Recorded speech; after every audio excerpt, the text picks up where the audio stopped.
اس سے قبل ایک بات شاید آپ کے سامنے میں نے اس کو شیئر کیا ہے، بیان کیا ہے۔ بغداد کے ایک بہت بڑے عالم دین تھے، بڑے بڑے علماء کو پڑھایا کرتے تھے۔ ان کی مجلس لگی ہوئی تھی، بچے باہر کھیل رہے تھے، بچوں کی گیند اڑ کر کے یہ علماء کی محفل میں آ کر گر گئی۔ سب بچے ڈر گئے۔ ظاہر سی بات ہے، بچوں میں جو ادب اور تمیز ہوتی ہے نا، اس کا بھی بہت بڑا اثر ہوتا ہے۔ بڑوں کی مجلس میں جانے سے بچے ڈر گئے، بڑے بڑے علماء بیٹھے ہوئے، کون گیند لے کر کے آئے گا؟ ایک بچہ اس میں کہتا ہے کہ میں لے کر کے آ جاتا ہوں۔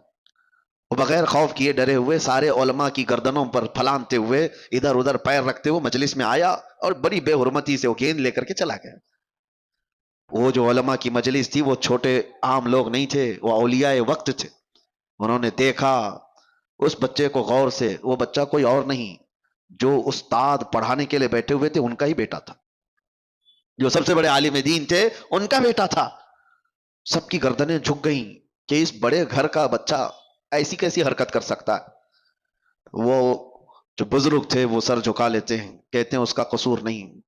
بات در حقیقت یہ ہے کہ جب ہماری شادی ہوئی اور ہم گھر آئے تو ہم 3 دن سے فاقہ میں تھے، گھر میں کھانے کو کوئی چیز نہیں تھی، میں اور میری بیوی فاقہ کر رہے تھے۔ تیسرے دن ہمارے پڑوس سے ایک بھنے ہوئے گوشت کی تھالی آئی، بہت عمدہ غذا ہمارے پاس تحفے میں آئی۔ بھوک اتنی لگی تھی کہ ہم نے پوچھا بھی نہیں وہ کہاں سے آیا، کیا کھا لیا، پیٹ بھر کر ہم دونوں نے کھا لیا۔ اور اس کے بعد پھر ہم نے ملاقات کی، اس رات اس کا حمل ٹھہرا اور اسی سے یہ بچہ پیدا ہوا۔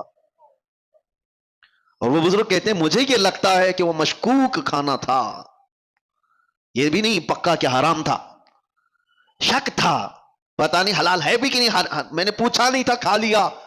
اور مجھے لگتا ہے اس کھانے کا، اس رزق کا اثر ہے کہ بچہ میرا بے ادب پیدا ہوا ہے۔ نسلوں پر بھی اس کا فرق پڑتا ہے۔ وہ اولاد جو آج بہن اور ماں میں فرق نہیں محسوس کر پا رہی ہے، تو آپ سوچو کہ کہیں حلال ہے کہ نہیں ہے، یہ بچے حلال طریقے سے پیدا ہوئے ہیں کہ نہیں پیدا ہوئے۔ جو حلال نسل ہوتی ہے اس کے اندر ادب و تمیز لحاظ ہوا کرتا ہے۔